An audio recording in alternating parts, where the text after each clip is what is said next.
Pieter du Toit. I'm assistant editor at News24, where I look after our group of investigative journalists. And it's my pleasure this afternoon to be speaking to two authors, Greg Mills, the author of Rich State, Poor State, Why Some Countries Succeed and Others Fail, and Faeeza Ballim, the author of Eskom, Power Politics and the Post-Apartheid State. And I'm, both of these authors and both of these books cover interrelated topics, and it's something that I'm sure we're all interested in, the future of our country. And I think with Eskom as the microcosm of what has been going wrong over the last 15 years or so, I'd argue since the Polokwane putsch of December 2007, things have rather rapidly gone south. And the evidence for that is overwhelming. We're going to be discussing these two books and the topics related to it for around 30 minutes, and we'll have a 15-minute question and answer session. So if you want to ask our authors questions, please prep your questions and identify yourself and ask a short and succinct question. My first question to both authors would be, Greg, let me start with you. Talk to us about the genesis of the book, the motivation of the book. Where does it come from? What motivated you to write the book, and how difficult was it? Thanks very much, and welcome to everybody here. Thank you for all pitching up to support us. It's a tremendous crowd. It's supposedly the hottest hall in Franschhoek. So I apologize for that on behalf of the organizers. But however hot you're down there, we're hotter up here. In more ways than one, apparently. This book has its origins in the work that I've done at the Brenthurst Foundation for the last 20 years. And we started off by identifying best case and worst case examples from around the world in terms of development progress. And originally we sort of, traveled the world, identifying what to do, what to avoid, not because we thought that Africa could emulate that, but we wanted to emulate the end result, of course, higher growth, but because we could also learn, we could learn the sort of general threads and schemes behind these growth success stories. What was the role of leadership? What was the role of policy? What was the role of governance? What was the role of civil society? What is the role of outsiders? And over the last 20 years, we've endeavored to apply this to a whole bunch of mostly African examples. I also spent some time working in Afghanistan and Colombia, among other difficult places. And we always did so at the invitation, or always have done so at the invitation of the head of government. So we're a kind of a pro bono McKinsey's, as it were. We don't get paid for doing this. We don't seek to make money out of the taxpayer either. And so identifying the really sort of key components is very necessary when you're providing advice to heads of government. And in my experience, and I just was this week in Zambia, where I am currently the strategic advisor to the president of Zambia, I think two things stand out. One is you've got to have a long-term relationship with the person that you're advising, otherwise it's highly transactional. And the second one is that very busy people tend to want very pragmatic advice, and they want it in succinct fashion. They don't want, 100-slide PowerPoint presentations which leave you completely bemused, if not fully asleep, at the end of them. In fact, we don't use PowerPoint as a rule. We go in there, identify the problem, and then provide some solutions and then talk them through. And these case studies are very useful for us in so doing. So the journey sort of started off inevitably almost in Southeast Asia, went to Central and Latin America, and then has branched out into areas of Central Europe. I've spent a lot of time in Ukraine over the last couple of years. There's some very good lessons of leadership there, but both good and bad, and governance. And this is all with the intention of trying to sift through them to see what might work elsewhere. What are the common strands and nuggets in all of this? And I can tell you sort of two big lessons. One is that it's very important to go to countries to learn from the examples of people who've done things, both for good and bad. There's nothing that teaches you the right lessons than speaking to the very people who've been involved in these processes. So this is a very personal book. It's a lot of stories about individuals and the difficult choices that they are facing. And I think one of the things about South Africa is our almost pathological inability to make those difficult choices. We can talk about that later. So that's a very personal story and very driven by on-the-ground realities. The second one is that things happen for good reason. They happen because people want to make them happen, but things also don't happen for good reason. You need to understand why things actually do not occur. So those are really the reasons why I wrote this book. We have a simple rule at the foundation: don't write about anything that you don't personally experience, and that's why I tend to travel a lot. And I guess, last point, on the spectrum of understanding the way the world works, we are not interested in left and right. I think those are petty labels, in my view. What we're interested in is the spectrum of what works and what doesn't work. And South Africa tends to have policy that kind of finds itself in the middle, and governance that finds itself in the not work category. And we love to give labels to this. We can't do this because it's right wing or it's something. You know, it's pigeonholed in a particular way. What we're really interested in is why do things work and why don't they work, and can we learn those lessons from them? And that's what the book is about. Greg, thanks. And my apologies to both and the audience. I neglected to say that Greg is, of course, the head of the Brenters Foundation in Johannesburg, established by the Oppenheimer family in 2005, I think it was, think tank and advisory body. And Faeeza is the head of history at the University of Johannesburg. Faeeza, the origins of your book, give us some insight into that. Where did your particular interest in Eskom, of all institutions, come from? I think... Yes, I think it is. My interest was very similar to Greg's in the sense of I was interested in what makes things work and not work, but particularly from an infrastructural point of view. And so the book is based on my PhD, which I began in 2013. And it was a time when there was a lot of enthusiasm, not just in South Africa, but elsewhere on the continent, for infrastructure. People were talking about building roads and also about developing electricity infrastructure. And at the time, we had already entered into periods of load shedding, which began in 2007. And Eskom was then still building Medupi and Kusile, which were the two new power stations that promised to end load shedding eventually. And I remember feeling just a lot of anxiety about whether or not we would actually complete these power stations, and also just generally about what infrastructure development, what its prospects of completion look like more generally. And I was interested also in its relationship to African political economy, not just South African political economy. And so I eventually, and I was also interested in moving away from the narrative that everything was about corruption. And there was a term in the literature called neo-patrimonialism, which presumed that in many African countries, there's just a state of dysfunction and short-term planning because presidents just want to keep political control in the short term. And this mitigated against any kind of long-term planning, which is what is required for infrastructure. So I initially thought of focusing on railways, but my supervisor for my PhD had been hearing a lot about Medupi, about the power station, which was then under construction. And so he urged me to focus on that. And it was a little bit also controversial because I'm a historian, and it's difficult to look at one kind of project that is still in the making, because we tend to look at things in hindsight. And fortunately, so where Eskom is building the Medupi power station, it's a small area called Lepalale, which is close to the Botswana border.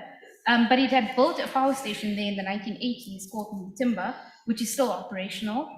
And then also the former steel manufacturing corporation, ISCO, had started a coal mine there in the 1970s. So they first made inroads into the region because it's in the Waterville and it's quite far-flung, very far away from Joburg, and there was very little connective infrastructure even in the 1970s. So I was able to take it back historically, and it became a bit of a comparison between what things were like under apartheid, the relationship of the state corporations and their engineers to the apartheid government, and then also under democracy with the construction of Medupi.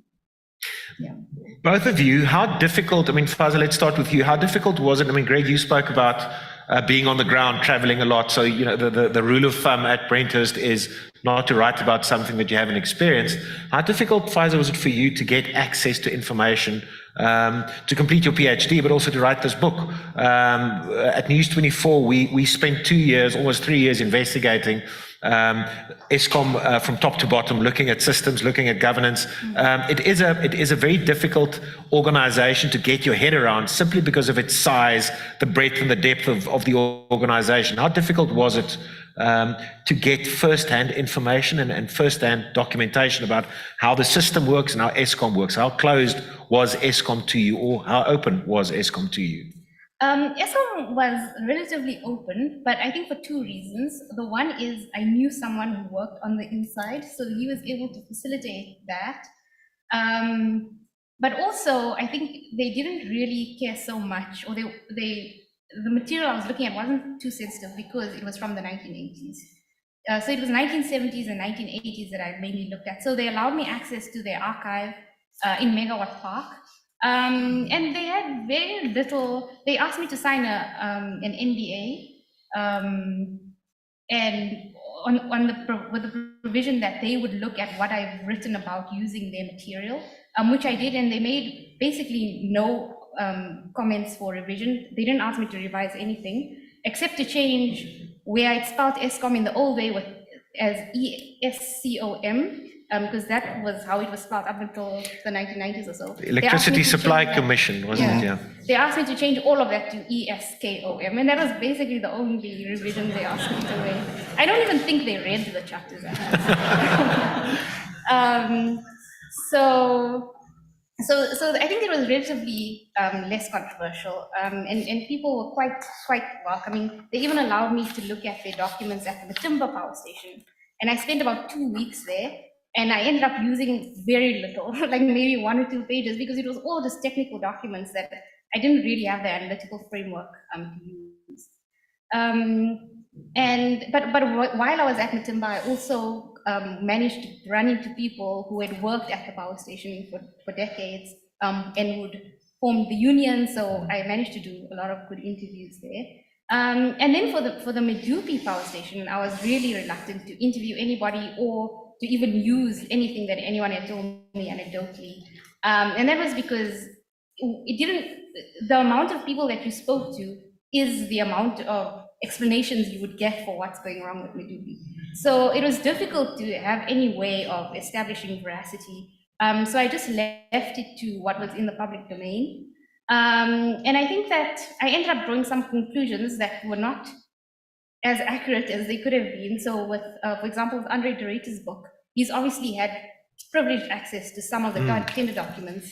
And I think looking at those documents, he's painted a kind of different story of what happened. Especially, I suppose, around Medupi, Kusile, Chancellor House and so on, which we'll get to. Greg, in your book, there's this fascinating anecdote of you visiting the first post-Soviet leader of Estonia, Vytautas Landsbergis, who also features in David Remnick's book about the fall of the Soviet Empire.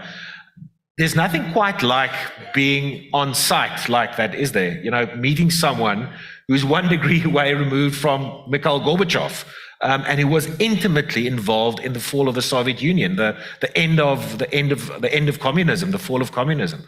Tell us about meeting him, making contact with him, and you write about, you know, meeting him in sounds like a kind of dilapidated apartment block, and this old man who was such an important part of history, sitting down with him and, you know, being able to ask him direct questions about his experience. It's a rare privilege, isn't it? Yes, it was. The former president of Lithuania, or chairman of the then ruling governing council of Lithuania. I was just thinking when you were speaking, it must have been hard for Eskom to read any of your book because there were no lights. But you know, the irony of doing research at an organization that's responsible for literally turning the lights out. You know, I think one of the things you have to have as a researcher is some real doggedness. And, you know, a lot of people come and see me and they say, oh, we want to do what you do. I think you have to have a degree of, you know, absolutely to live by the idea you're never going to give up. You're going to pursue, like you know as a journalist, that interview possibility till the bitter end. And I mean, I infamously once interviewed President Kaba of Sierra Leone when he was on a hospital gurney and being wheeled into the operating theatre. And I literally waited in the shadows and then stepped forward and stopped them. And my colleague said he's never been so embarrassed in his whole life, but I got the interview.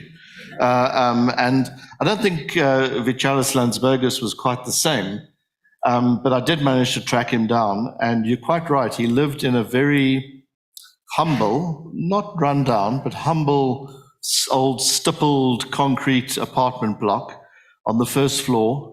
He had no car. There was no flag flying outside. There was no security. And no bodyguards, no bodyguards, nothing. Retinue of BMWs outside. He had a char that came to visit him like once every 2 or 3 days just to clean up the house a little bit. It was essentially a sort of 1.5 room apartment. His wife had passed away a few years ago. He's now, I think, 92 this year. Bent double, scuffled around in his slippers. The room was notable because of the fact there was nobody else there, but also because it was filled with people's stuff and memories. You know, it felt like a bit of a personal invasion. Not that that's ever deterred me, but and there was the defining characteristic was this giant grand piano in the sort of living area, and he was a professor of musicology. He was an accidental president who was a chess champion of Lithuania. So clearly a very smart man, but a man of great principle. His family had been in and out of the gulags, as indeed is common across many of the Baltics. Indeed, the current Prime Minister of Estonia, her family's all, had experience in the gulags. So it's very ingrained, this fear of Russia, this dislike of the Soviet Union and all that it stood for. And he invited me to sit down, and he went off and scuffled off and made a cup of tea. And he was the guy, this gentlemanly, elderly man, as I say, bent double, a wonderful sense of humor, who was the guy who effectively broke up the Soviet Union, because he was the man, when Gorbachev visited, we all like to see Gorbachev just sort of through rose-tinted spectacles, but he was the guy who tried to force Lithuania to stay within the Soviet Union. And Landsbergis, this man of principle, just said no. And the Russian or Soviet troops went and killed about, I think it was several dozen protesters at the radio station, and Landsbergis still said no. And Gorbachev went back, and essentially that was the beginning of the process that saw the unwinding of the Soviet Union, because Lithuania broke away, and then the rest of the Baltics followed, and it was the beginning of the end. And of course, as we know only too well, that is being still felt today. And it taught me that you don't need all the trappings. Reinforced for me, not taught me. You don't need all the trappings, and you don't need a giant sort of, motorcade, Robert Mugabe style, to be important, to know what you are, which is really what he did know. He really knew what he was about. He knew what he stood for. And what you do need is you need principle, you need courage. I think often politicians lack courage, and you need the right set of people around you.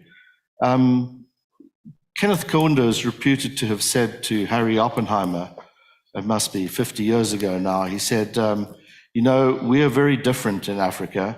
We don't do business and then become friends. We become friends and then we do business. It's a very different way of operating. And I've found in much of the research that I've done that these friendships take a long time to build, and then it is that people open up to you and trust you. And I think so. A lot of this is about doggedness. A lot of this is about getting access, but building that relationship incrementally. And from that meeting with former President Landsbergis, I still stay in touch with him. In fact, he's coming to a leadership dialogue of ours later this year. This wonderful, wonderful gentlemanly man of steel. And I compare and contrast this with my regular exchanges with African heads of state, both current and former. And I, without giving any names away, saw a former president at our offices day before yesterday. He came with 5 vehicles and 20 security, including a doctor. It was just ridiculous. And I reminded him that the previous time I'd had a meeting with him, before he'd become president, at our offices, he came in an old Toyota Corolla, sitting in the front seat with a dent in the fender. And I said, basically, what happened? And he said, oh, you can't resist. This is what happens. And I said, no, I think you can resist. So there's a lot of the trappings which make people leaders, which we should resist too, as well as those who are benefiting from them. And I think that Landsbergis and many others, Mart Laar, the former Prime Minister of Estonia, who directed them on their high growth path that they still remain on today, also a man living in his apartment, sitting behind his desk, absolutely humble. The Prime Minister of Estonia, who I interviewed earlier this year, also very humble, goes in the evenings and walks with her dog and her husband. No security around. So I'm not saying you have to go to those extremes, but I do think leaders tend to define themselves in our continent more by what they have around them rather than what they do. Well, if you live in Gauteng, like we all do, seeing the presidential motorcades on the N1 between Pretoria and Joburg is not an uncommon sight. If you can judge who is in the motorcade by the length of the motorcade. The former presidents have motorcades of eight vehicles, current presidents 15 plus, the deputy president 10 plus. And even F.W. de Klerk had a motorcade of 4 or 5 vehicles, up until his death. So we like the trappings of power in this country. Greg, but your book is about systems. It's about the broad issues of leadership. Faeeza, your book is on a micro level looking at an institution which stands at the center of South African society and certainly the economy.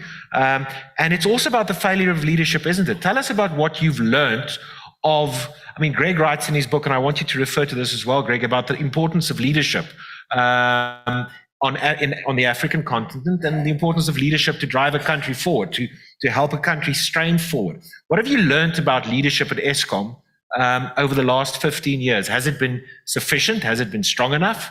Have we had too many CEOs over the last 15 years? I think that what I try to emphasize in the book is also the fact that technology is an agent in itself.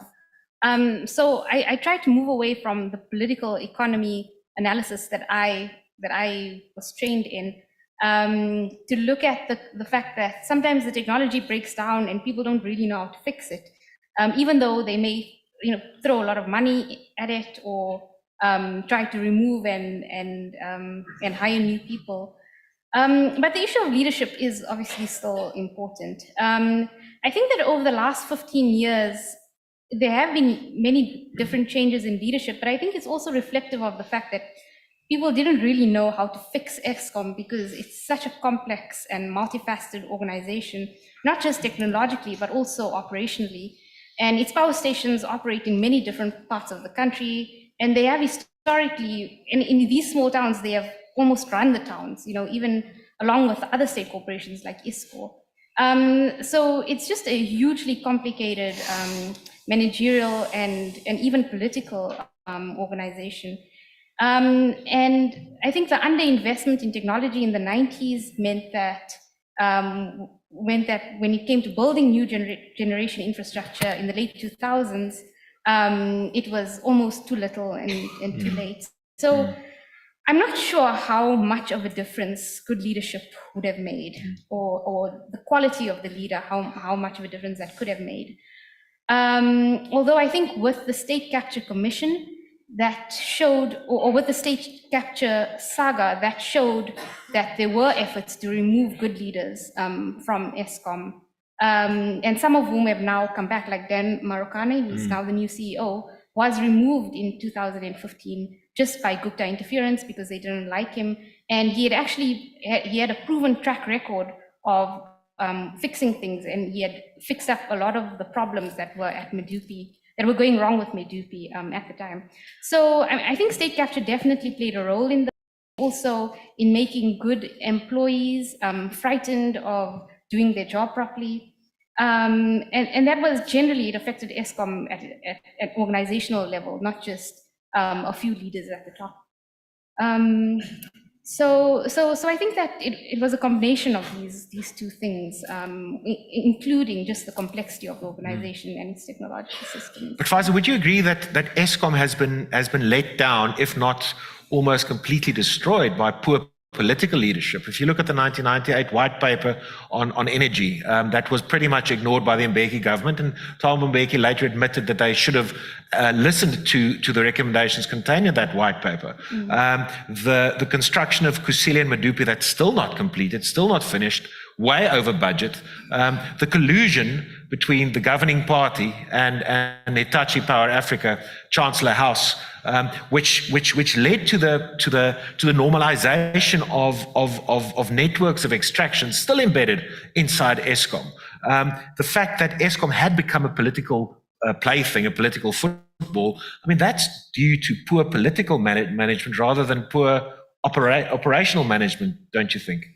I think it's true, but I think Eskom was also to an extent able to, it did have its own organizational structures and rules, which meant that it had some degree of autonomous decision making. Not wholly, because obviously the government is a shareholder. But I don't know to what extent you can make a link between political interference and technological dysfunction, which is what has manifested in the electricity crisis, because the power stations are not working in the way that they should. But if you look at underfunding, if you look at the lack of investment in maintaining power stations for a number of years, keeping the lights running at all costs, I mean, there was surely an element of political pressure involved in that. Well, there was political pressure, but there was also, it would have been in the interests of President Cyril Ramaphosa to have Eskom working. And it's not clear why, if it was about political pressure, why they would not then just fix it if they could. Because it's been it's played a major role on the ANC's fortunes at the polls, which is why people are claiming that, there's been no load shedding because of the elections coming up. Greg, Eskom I mean, you've traveled, like you said, quite extensively around Africa. You've seen systems, governments in all parts of the world. Is Eskom a function of a liberation movement struggling to adapt 20, 30 years after the attainment of freedom to a modern developing society, a modern developing economy? If you look at Eskom, the way in which criminality has embedded itself in the institution, in the company, the way in which networks of extraction are rampant, the way in which governance has failed at Eskom, is it a function of what happens in post-liberation societies? Could this have been prevented, or were we always headed for something like Eskom, PRASA, Transnet, and all these institutions that's supposed to maintain democracy and society falling over? I mean, was it always going to happen? Was it preventable? Well, I mean, it's only preventable if the electorate let it happen. I mean, that's the first point. And of course, there's only 12 days to the end of no load shedding, everybody. So the ANC is, of course, hypersensitive to the electorate, and hopefully this election will at least teach them some humility. I have my doubts, personally, because they should be fairly humble already, but they're not. Well, they're now delivering what we're now seeing healthcare, is this extraordinary pivot to populism through the NHI, which makes Eskom look like an hors d'oeuvre. With over R1 trillion potentially in the NHI, which is today about probably 28% of our overall budget. It's going to be a major feeding scheme. When you said, Faeeza, that the Eskom has affected the ANC's fortunes, I mean, I think it has affected their fortunes, but of a very small number of people who've made stupendous amounts of money out of the contracts that have gone with Eskom, of overinflated coal prices, overinflated transport prices. This has been done not because by neglect, it has happened deliberately. It was by design. And things happen for a reason, they also don't happen for reasons, just to restate that. And if you said to me, what's the problem based against what I've written in this book and the 30 years of experience behind it, I'd say there's 4 problems with South Africa, and one is greed. I think that's the thing those are the threads that unite the ANC more than anything today. Hubris, because there's this belief that the ANC believes that it's somehow going to do what failed elsewhere better. So we come up, that's where you get the sort of left-wing versus right-wing nonsense from. Politics, because it's about the politics remaining in power to enable these transactions to occur. And of course, a lot of it's about governance, because in fact, we do have, for the most part, NHI accepted a fairly good set of policies, but it's about how they're implemented or how they're not implemented. And people say sometimes that, it's only been the last few years, it's only under Zuma that things started to unwind. We've had 30 years of ANC government, and of the 30 years, really only 13 were reasonable. Less than, if you look at this a game of 2 halves, sort of approaching the halfway mark, things started to fall apart. And then, of course, we had the Motlanthe, Zuma, Ramaphosa series of transitions, and we've never recovered. We have never recovered. In the last quarter, we added nearly 1 percentage point to the ranks of our unemployed. That's an indication to the extent to which we've never recovered. Now, 32% of South Africa is unemployed, or 42% if you take the expanded definition. And we're never going to address that so long as we continue to suffer from low growth, and low growth is a function of those problems of greed, politics, governance, and so on. So the question you pose against this backdrop, long way around an answer, is can a national liberation movement break the stereotype? And the answer is we don't know. Not yet, because none of them have done so. What they've been very good at doing is staying in power. What they've been very good at doing is crooking to stay in power. I just spent a week in Angola, which is a classic case of how a liberation movement really just ripped off the electorate the last time. And none of them have really delivered through performance. They've delivered through fear, they've delivered through patronage, they've delivered sometimes through switching the internet on and off, or to gerrymandering constituencies or the voters' roll.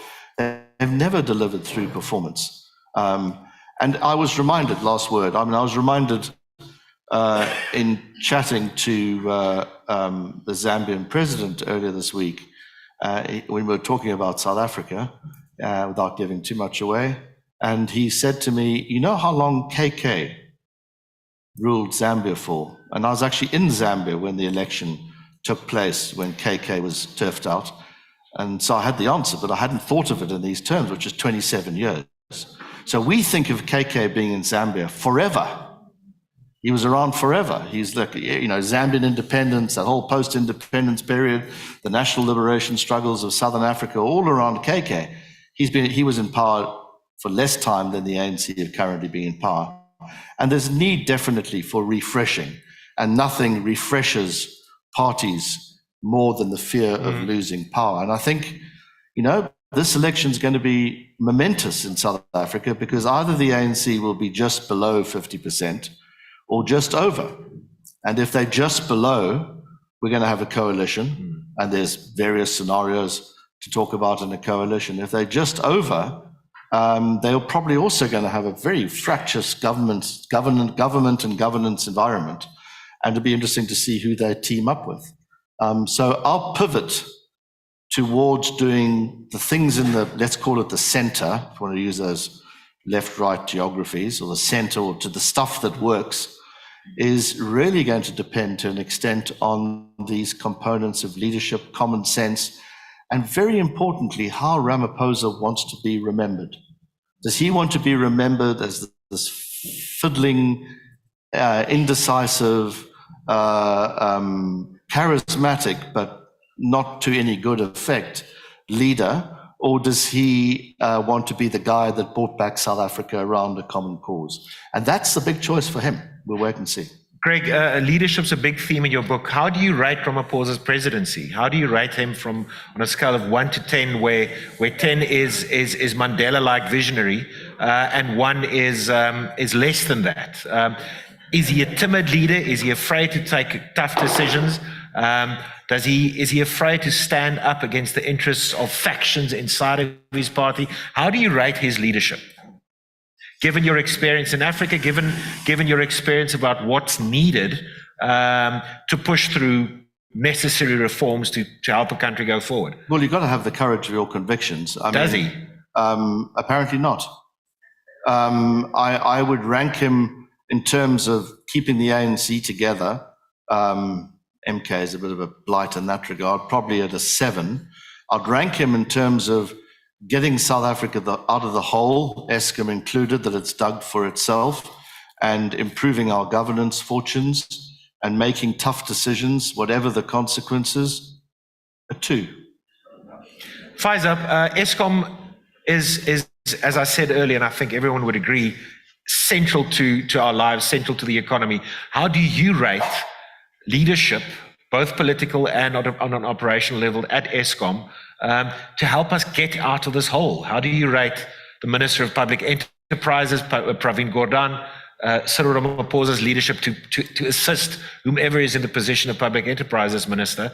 And on the operational side, I mean, leadership is so important in modern society. You can't go forward without strong principled leadership, courage of your conviction, as Greg said. How do you rate political and operational leadership in South Africa as it relates to Eskom?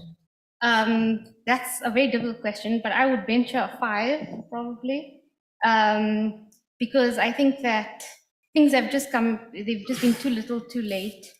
And there hasn't been the urgency that you would think would be required for such a situation, especially from the ministers who are responsible for these kinds of things. So I'll say, especially with the allegations of the coal mafia operating in Mpumalanga, I don't know if that is still operational, but whatever action was taken did happen very, very late. And that's obviously been a major factor in the power stations operations in Mpumalanga. So the fact that it was allowed to happen for so long, I think shows how little of a priority this is. So it's definitely less than what you think should have been the case. Our president one loves thing we to don't talk about is we talk about governance, but we also don't talk about security. Yeah. And if you in the wider environment, which is obviously an output to some extent from security, and we losing 27,500 people every year to acts of criminal violence. And just to put that into perspective, in the first year of the war in Ukraine, as I spent a lot of time there the last couple of years, I used to be much taller and more handsome. But the total loss of civilians, according to the UN, was 6,500 people. So we are losing, 4 times nearly as many South Africans to criminal violence, which places us in a particular category. Faeeza, I just wanted to get to you about our president likes to govern by consensus and committee, which is not the best way, I suppose, to muddle through crises. Khosienso Ramakgopa, the Minister of Electricity, has he impressed you at all? Yeah, I'm not sure, because like I said, I don't know what difference this leadership makes. And at first, he came in and he seemed to be quite at a loss about what's going on. He said at some points it's all about corruption, and then at some points he said it's about inefficiency, about technical inefficiency. And now it seems as though things are on the mend, but it's not clear that he's actually doing anything. So I don't really know what role he's made. Which means not impressed at all. Ladies and gents, we've got around 10 minutes for questions. Is there a roaming mic at the back? If you can put up your hands, there's a gentleman in front. And if you can just ask a short and succinct question, that would be great. Over here, in the middle. Thanks. And if you can just put your question to one of the panel. Yes, I think we've touched on the nux of the matter right at the end. Shouldn't we start looking at our system of policing, which allows this robbing state we're living in? Greg, you want to take that about? So I didn't quite catch that. Just repeat the question, if you don't mind. We are living in a state where the police are not doing a job. Crime. Shouldn't we look at that first and Yes. fix that? criminal justice system, Greg. I mean, surely a society cannot function with a dysfunctional criminal justice system like we've got. I mean, Faeeza mentioned the coal mafia. Crime intelligence at SAPS have all but collapsed. SSA,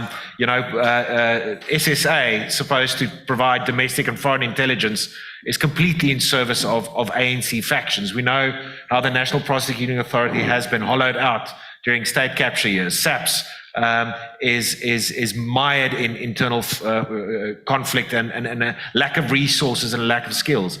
Surely the criminal justice system should be where we go to look for first when we want to fix this country. Well, I don't think we have the luxury of doing one thing and then progressing to the next and then progressing to the next. I think this is triage, so you obviously got to deal with the biggest things first. Eskom is clearly a priority. I mean, there's been a big move in the last couple of days with the creation of separate generation capacity or entities. That'll help a lot. And largely, to some extent, this is being dealt with by the wealthier in South Africa privately, like everything is being dealt with privately. Healthcare, education, transportation, even security. But it's for the majority of South Africans that this is a tremendous blight. Again, I think we know what to do. And some of those answers are in the Western Cape. You put police people, men and women, where there's crime. That doesn't demand a lot of rocket scientific thinking. I think it was George W. Bush. He said he was a brain scientist and a rocket surgeon. I felt a bit like that just there for a second. I do think that we know what to do, but we do need the management, the governance. But to do that, you need to have accountability. You need to have responsibility. You've got to have people getting fired for being useless, I'm sorry to say, and moved on. And in our civil service, there's a tradition of not moving anybody on. It sort of just meanders forward. Yet, I attended the State of the Nation address in Parliament. Anybody else here go to the State of the Nation? Okay, you went to the State of the Nation. And the extraordinary bit, my wife and I took an Uber from Newlands, and as we went past the President's house, we started counting the number of policemen and women who were on the road and the number of vehicles. And we got there early because you're worried about having to walk and blah, blah, blah.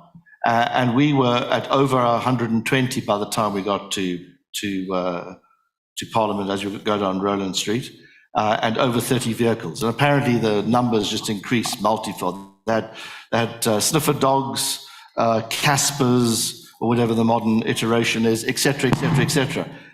People can make things happen with tremendous efficiency if there's a political will to make it happen. Whether that's just a complete waste of money is another story altogether. And our Uber driver got very angry when I pointed out to him that in fact he was paying for it just like everybody else was paying for it. It wasn't somebody else. So we can make stuff happen. It's just that we choose not to make certain things happen. The study of political economy, which is what both our books are largely about, is about understanding the relationships between politics and economic choices. How does politics inform those choices? But it's also about governance. How does politics inform the choices of where you put police, who goes, who stays, who gets the money, who doesn't get the money, who goes to jail. And if you look at state capture, and this is why I go back to my two halves answer, if you look at state capture, how many people have gone to jail for state capture? Okay, I'll rest my case. Ma'am. Thank you. Good afternoon. Greg, I want to say thank you. You got me through varsity, so I actually graduated because of your content. And Faeeza, I trust that your book will give us some light, maybe we won't have load shedding anymore. But my question is on a serious note. Excuse my French, but we are in a shit show. And the average parliamentarian is 61 years old, no offense. It's nice to age. And the population, we have 60% of young people. The perpetrators of crime are these very young people, some of which are graduates. How do we then inculcate a culture of leadership amongst young people to ensure that there's a dialectical relationship between politics, economics, social justice, etc., etc. I hope my question is clear. Thank you.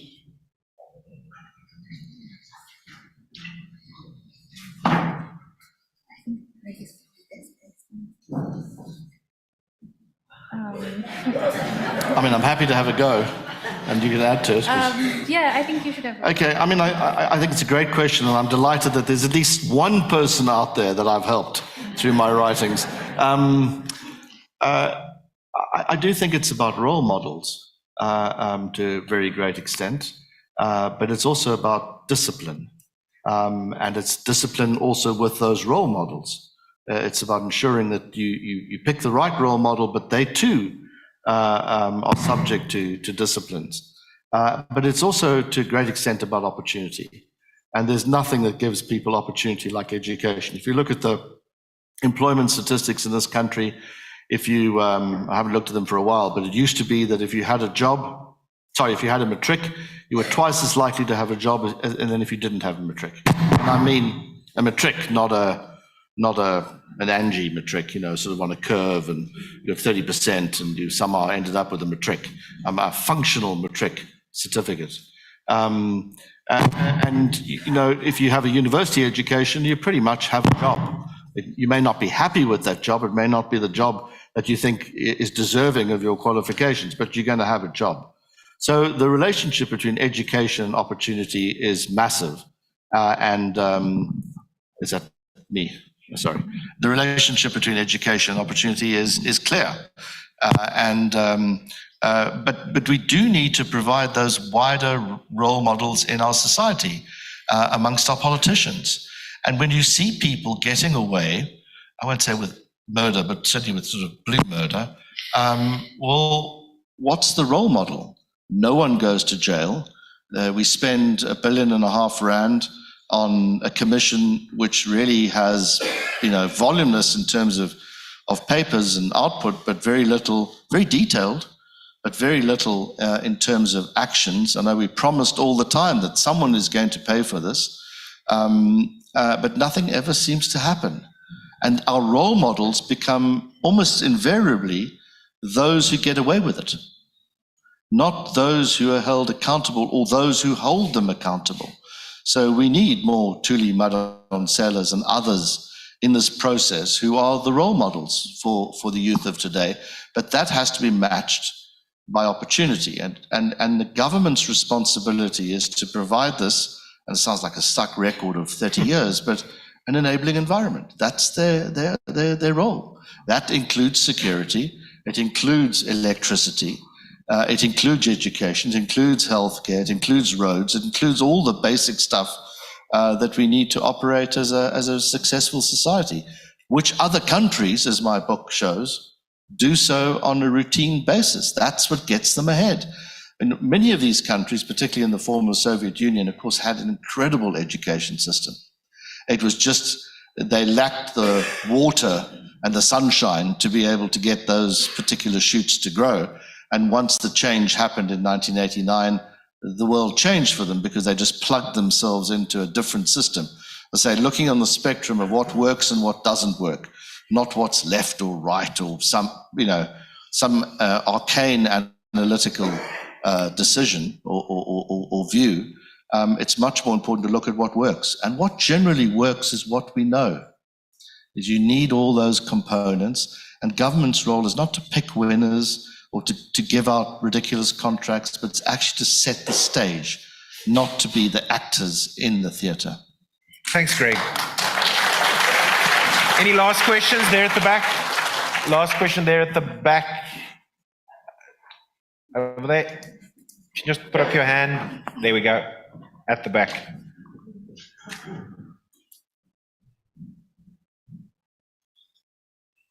So in the last session that was in this hall, Prof. Thuli Madonsela noted that we don't necessarily have a political vacuum in South Africa, but that we have a social vacuum. And that really the problem is that South Africans as a whole are not doing enough to hold leaders accountable and to make the changes that we need to make. And so my question is, do you agree with that? Or is it the political vacuum that we are struggling with? Faeeza, you want to have a crack at that? Okay, I'll have a crack at it. I think that there is generally a feeling of there being a social vacuum and a feeling of disconnect from one another, not just from the sphere of politics. But I think it's also possible for people to become more involved. I remember seeing something about a young person who was involved in politics and involved in organization. And it was very refreshing to see that initiative being taken. But I agree that also from the top, there isn't an impression that one can meaningfully contribute. So for example, the accountability is an important part of this, and the fact of security and policing. So yeah, I'll leave it there. Thanks. Thanks, Faeeza. Greg? Can I add to that very Yes. briefly? I mean, this is a good story to end the session with. I mean, I think that South Africans, we obviously are our sternest critics, but we do have the right people for the job. South Africans are incredibly hardworking, incredibly resourceful. I mean, we really do somehow always manage to snatch sort of, Springbok-style defeat from the jaws of victory.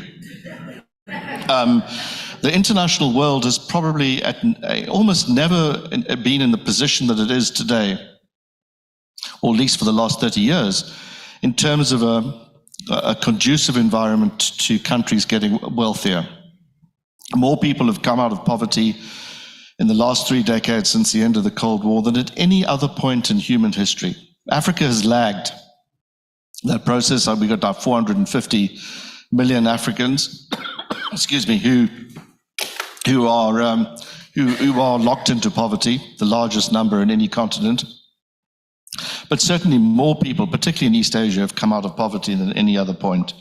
We generally, as I said before, have the right sets of policies. But what we're lacking, with exceptions, but generally the right sets of policies, what we're lacking is the inner stuffings. We're lacking the institutional makeups that make societies successful. The questions of accountability, the structures of accountability, the leadership and the governance. Those are significant deficits. And those are primarily addressed through political means. I'm afraid that politics is the answer. It's not economics or economic policy choices. That's a product of politics.